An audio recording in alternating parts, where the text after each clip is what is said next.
Hello to you all. Welcome to my studio in Ottawa, and thank you for joining me for this presentation on women composers and BIPOC composers of the Baroque and classical eras. When I was little, my favorite piano composer was Mel Bonis. My parents had bought me the album Pour les tout petits for La Machine à Coudre, the sewing machine that I was to learn that year. I liked it so much that I ended up learning all the pieces of the book. I had no idea she was a woman, and that since at the time it was generally thought that women could simply not compose anything of value, she had taken the only option possible for her then to develop her career, changing her first name from Mélanie to Mel, therefore eliminating any connotation with the genre. It obviously worked very well. Years later, studying for my master's in Harpsichord and exploring possible topics for my thesis, I was struck by the number of pictures I could see representing concert performances given by musicians who were clearly professionals, where the person at the harpsichord would be a woman among an otherwise all-male group. That intrigued me, and I started doing some research in the hope of being able to track down who they were. I did indeed found some information on professional women musicians in the 18th century, especially in France. When I considered that I had gathered enough material to back up my project, I presented the idea to my advisor, who simply said to me, "I think that you're looking for something that never existed." I remember writing a 20 pages essay to demonstrate that indeed I would have more than enough material. And when I opened the door of his office to get this final verdict, he had only one word for me, and it was go. He turned out to be a great supporter throughout that adventure, and I'm forever thankful to him. If I mention this anecdote, it is because it exemplifies the usual reaction, the one you learn to expect. Indeed, to this day, we're not used to see names of women composers in the Baroque and classical lists that we as piano teachers consult when we look for repertoire for our students. They're not played at exams and neither at music festivals. Their lack of presence has led us all to believe that the music of the past was the preserve of white male composers only. And we bought into the argument that the women of that era, because they would not be given access to a formal music education and were generally denied musical opportunities, could simply not have composed. But the fact is that many did. If women composers from the 18th century are not more visible to us, it doesn't mean that they didn't exist, didn't write music, and were not published. Many of them, in fact, had very successful careers and were very well known in their times. It simply means that they were made to disappear from a male-dominated canon and that their music has been forgotten in the process. I find it imperative to acknowledge and integrate their music for many different reasons. One that I find very important has to do with the need for female students to have role models from the past as well as for the present as they're growing up. Seeing people they can identify with makes a big difference. It stimulates them, enables them to project themselves in the future, and opens their minds to possibilities they couldn't have otherwise missed. And the realization that women didn't just start to compose spontaneously in the 1960s, popping up suddenly in the lists du répertoire, but in fact have been composing and playing professionally for a very, very long time, also helps to destroy any potential prejudice, as their absence casts doubt too easily on their creative power. There's a wealth of music to discover out there. For today's presentation, I put together a list of 20 names, 20 women professional musicians, recognized composers, who had their works published and played in their lifetime. Every one of the works I will mention is easily available in modern notation, either in print by companies like Hildegard Publishing, Fureur Verlag, and One Eye Publications here, or online. I'll mention Petrucci Music Library, freescores.com, musescore.com. And as the theme of the conference is diversity, I will add to that list Ignatius Sancho, a black composer living in Britain that I didn't know about just a year ago, and also Joseph de Bologne, Chevalier de Saint-Georges. To illustrate my comments, I chose a few excerpts from pieces I particularly like, taking in consideration the challenges they present within the different levels of piano studies. My goal today is to give you an overall idea of the scope of at least some of those women composers and black composers' individual styles.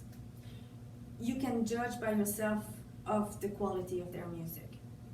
Let's start.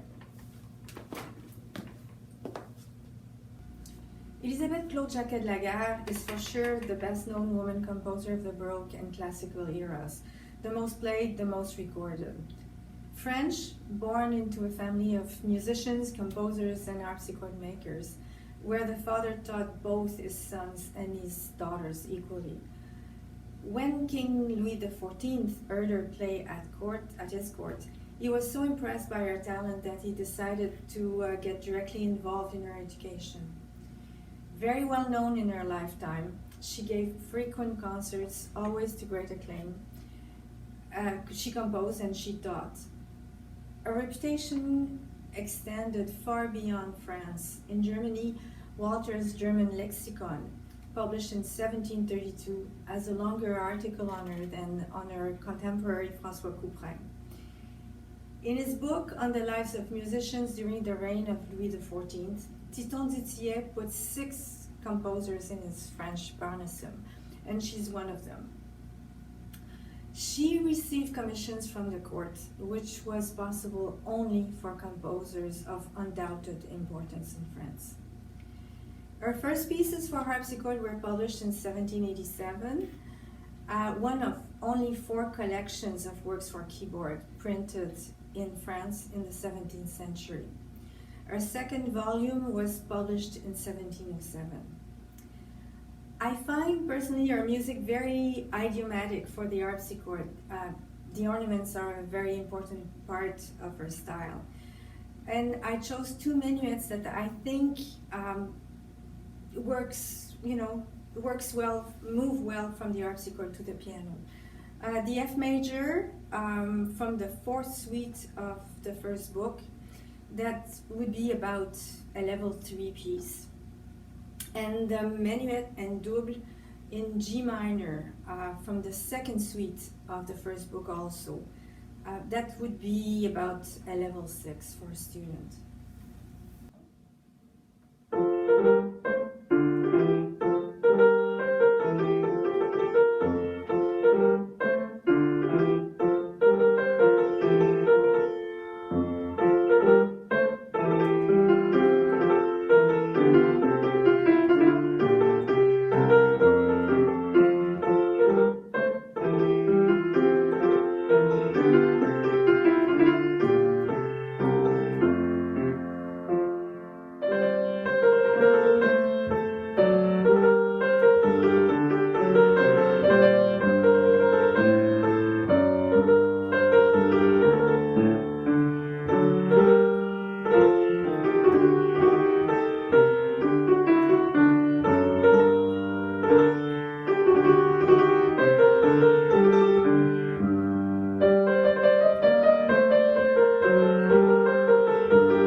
Saga, I faced my own prejudice. I love her music, I played it often, but always on harpsichord, never on piano.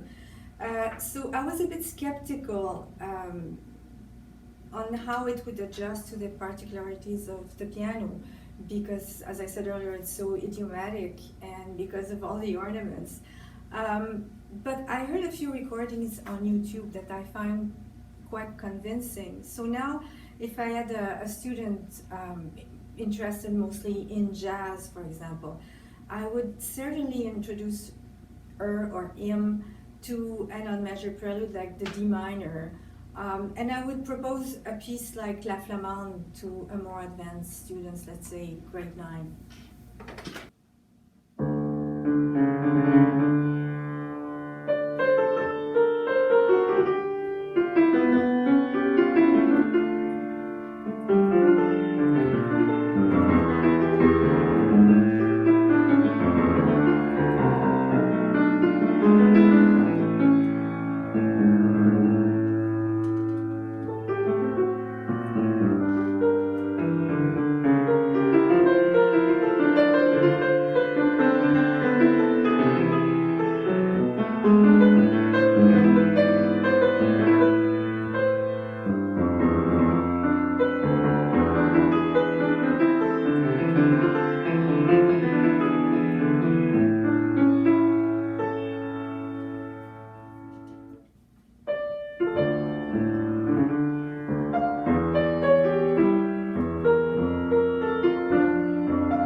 Was a British composer, singer, harpsichordist, and organist of Italian descent.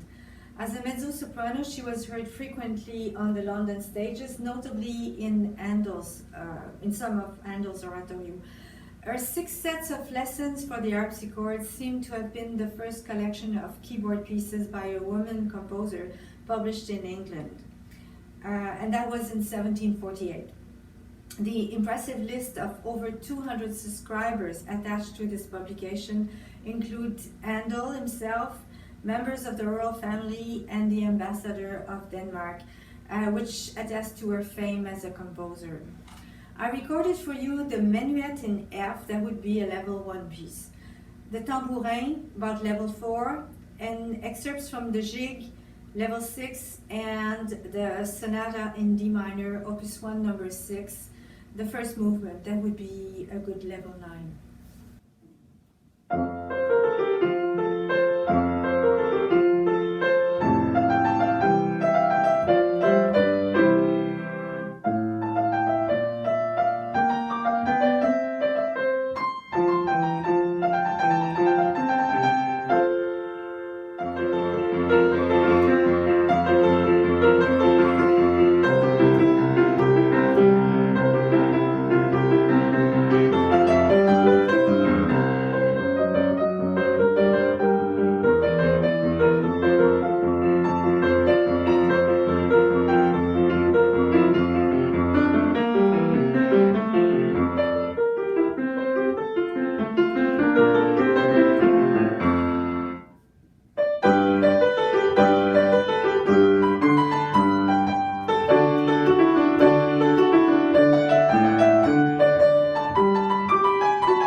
the leading sopranos of our times. Her 6 lessons for the harpsichord were printed in 1756, just a few years after Elisabeth de Gambarini's works were published. And the list of subscribers to this work, which included the names of Handel, John Stanley, and William Boyce, would lead us to believe that she must have had a very solid reputation as a composer. Also, the fact that some of her works were still being published well into the 1790s indicate that her works continued to be popular until at least the end of the 18th century. We'll follow from the lesson number 5 in A major, the Savoyard, level 4, and the Aria, level 5 or 6.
Ignatius Sancho was born a slave.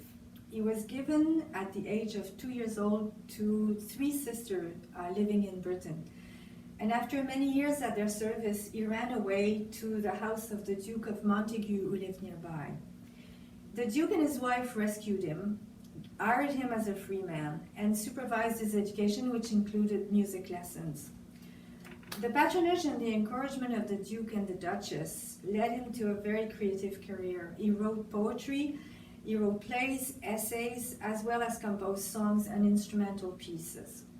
His book, Menuets, etc., and his 12 country dances were published in 1779. A clear sign that things are moving quickly now in the classical music world in terms of inclusion and diversity. The menuets are now available in modern notation, but only since the end of April. You'll hear Les Contes d'Effet, yes, that would be a level 1 piece. The Menuet 5th, level 5, and from the country dances, Trip to Dillington, level 2, the Duchess of Devonshire Reel, level 3, and Lady Mary and Lord Dalkeith's Reel, level 4.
a very interesting composer.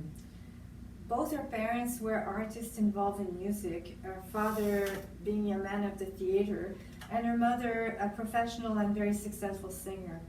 Because of their respective careers, the family traveled extensively across Europe.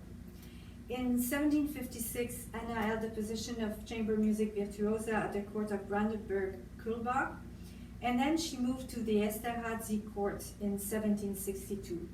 Her set of 6 sonatas for harpsichord, opus 2, date from this period. She then married a singer, moved to Thuringia, and simply disappeared.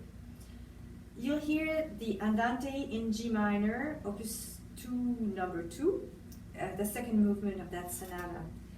And then excerpts from the sonata number 1. The first movement, Allegro, second, Andantino, and the third, Allegretto.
Harpsichordist and singer Maria Teresa Agnesi was born and spent her life in Milan.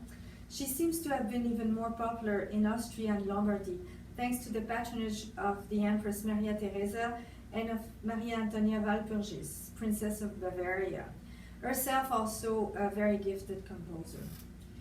Indeed, in the 1740s, Maria Teresa began sending her music to artistic-minded members of the aristocracy across Europe, hoping to build connections that would lead to more performance of her pieces. The ground was fertile, as at the time there was a conscious effort made in these countries to foster women in the arts and to promote their music. And it appears that her works have been better received in Vienna and Dresden than in Milan, in fact. We know that she wrote operas, concerti, arias, works for small ensembles, as well as challenging works for keyboard, but unfortunately, many of them have been lost. You'll hear an excerpt from the sonata in G major that would be a level 7.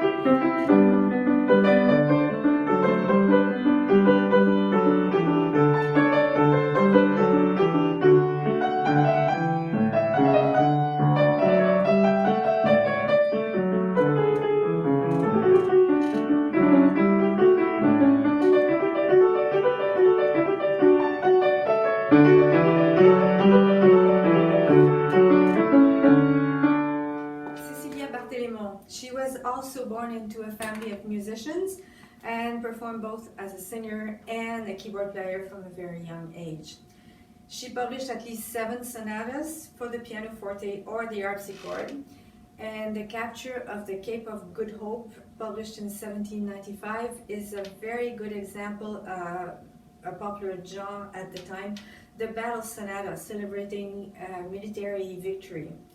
As you probably know by now, if you've been following this conference, it's now available for the first time in modern notation, and I'm very excited about that, and it happened here. You'll hear from that suite the Quick March, level 2, and the Finale, level 3. There's also a very nice rondo that would be about the level 8.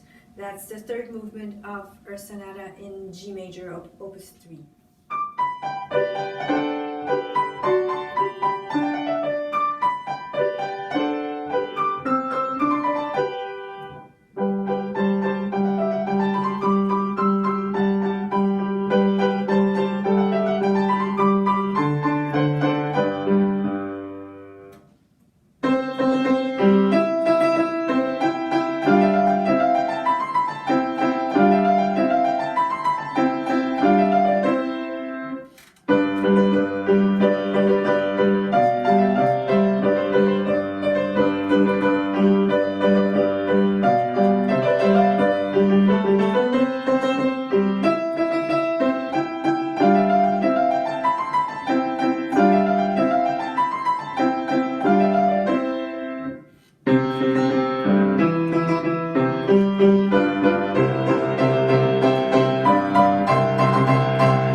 It is simply impossible to resume the life of Joseph Bologne, Chevalier de Saint-Georges, in a few sentences. His life reads like a swashbuckling historical romance. Luckily, there's a lot of information you can find about him on the internet.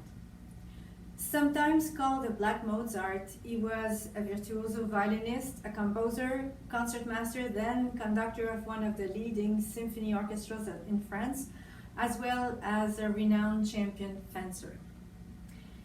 He was born in what was then the French colony of Guadeloupe, the son of a wealthy planter and of Anne, an African slave.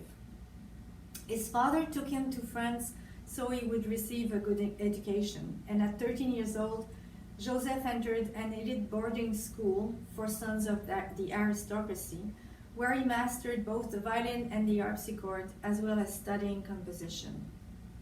He was concertmaster of Le Concert des Amateurs. According to many sources, it was the best orchestra for symphonies. And then later he became its conductor. It's with this orchestra that he commissioned and premiered Joseph Haydn's Paris symphonies. For a few years, he was linked to the French court, having regular contacts with Philippe d'Orléans, and also playing music frequently with the Queen Marie Antoinette. But at the French Revolution, he joined the National Guard and became colonel of an all-black regiment. Admired both as a fencer and as a dancer, he was one of the most celebrated people in Paris, and he was seen as a role model by many young men who form a court around him. He is mostly known now for his symphonies, his violin concerti, string quartets, and opera songs. But I recently learned that he also wrote 10 sonatas for keyboard that are still sitting on a shelf at the Bibliothèque Nationale in Paris. But until the day somebody starts to work towards their publication, we can play this beautiful adagio in F minor.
Teresa von Paradis a few years ago, but it was mostly centered around the treatments that she received to recover her eyesight. She became famous first as a pianist, often performing new works written for her by Mozart, Haydn, or Salieri, but by the 1780s, she was mostly teaching and composing. Unfortunately, many of her works have been lost, while a few are of dubious authenticity. One of those is the Sicilienne. It's such a beautiful piece, though, very popular, as you can see by the number of videos on YouTube. It's, like I said, it's such a beautiful piece that it's very difficult to push it aside in reason of the doubt cast over it. And that's probably why it has already been included in the piano syllabus of the Trinity College of Music. A major work we know for sure is by her, though, is the Fantasy in G major that is certainly worth discovering.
Marianna Martinez was a Viennese pianist and composer who studied with Haydn and Salieri. She died at 23 years old and had only one work published, her sonata in E-flat major. Here's an excerpt of the third movement, a rondo, that would be a level 9 piece.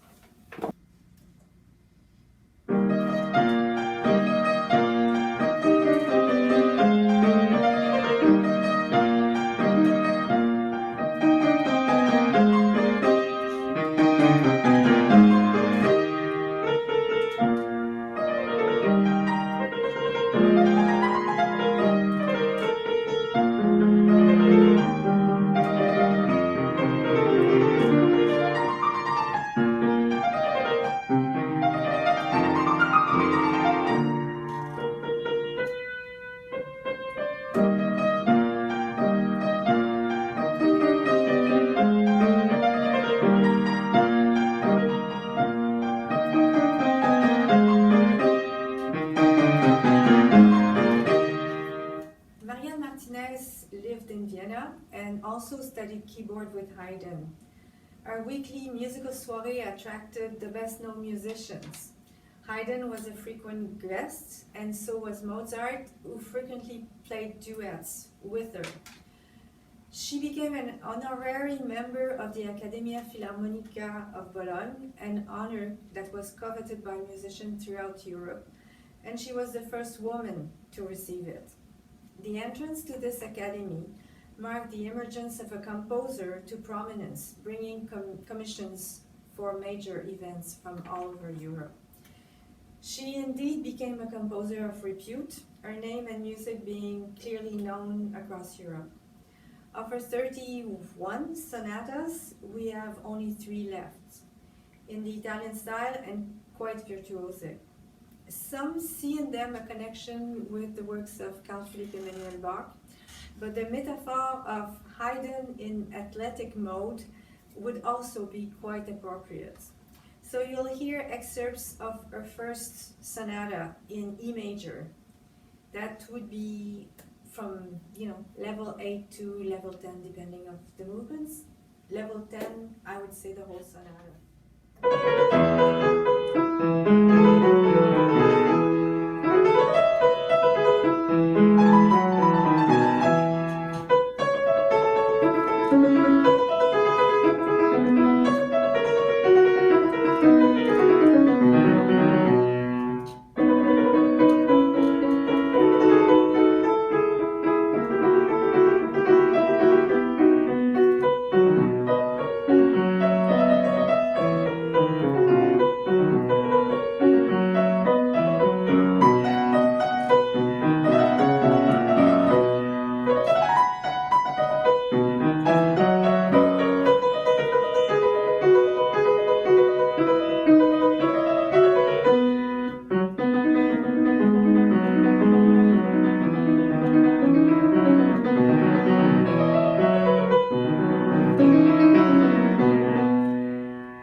Richard was the daughter of composer Franz Benda, and she studied with him, appeared in concerts both as a singer and as a keyboard player from a very young age. She also married a composer, Friedrich Richard, music writer and court conductor of the Prussian King Frederick the Great. She wrote 2 sonatas for piano and 30 songs that we know have been published during her lifetime. I could find only the sonata in G major, and you'll hear now a movement called Alla Polacca, the second movement of that sonata. That would be level 4 or 5.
Of this presentation, I tried to evoke as many women and BIPOC composers as was possible within the time allowed. Evidently, I had to drop many, and the choice was often very difficult. This is simply the tip of the iceberg. To those of you who would like to go more in depth into the matter, I would suggest that you consult the upcoming updated piano syllabus of Conservatory Canada. You've heard my accent. English is not my first language, and therefore I keep learning new words. Working on my text this week, I fell upon the verb to spurn. The given definition is to reject with disdain or contempt. It may sound strong to you at first, but it is definitely the one that applies the best to the systemic attitude I faced too often, both as a performer and as a scholar over the 30 years I've been involved in this field. Indeed, I had many opportunities to see how quickly, how easily these composers could be dismissed and their music disparaged by gatekeepers mainly concerned about maintaining the status quo. Now that the values of inclusion, diversity, and equity have moved to the forefront, it is my hope that we will finally embrace the music of the women and the Black composers of the past, see its interest, recognize its quality, and integrate it into the curricula, the concert programming, as well as making it an encouraged and supported part of the musicological research with the aim of giving them a fair representation. For us in the field, it's a very exciting time. Nearly every week now, I see new pieces appearing, works that I had only heard about before, that are now made available to all of us. I wish you all to make wonderful discoveries on the way. Thank you.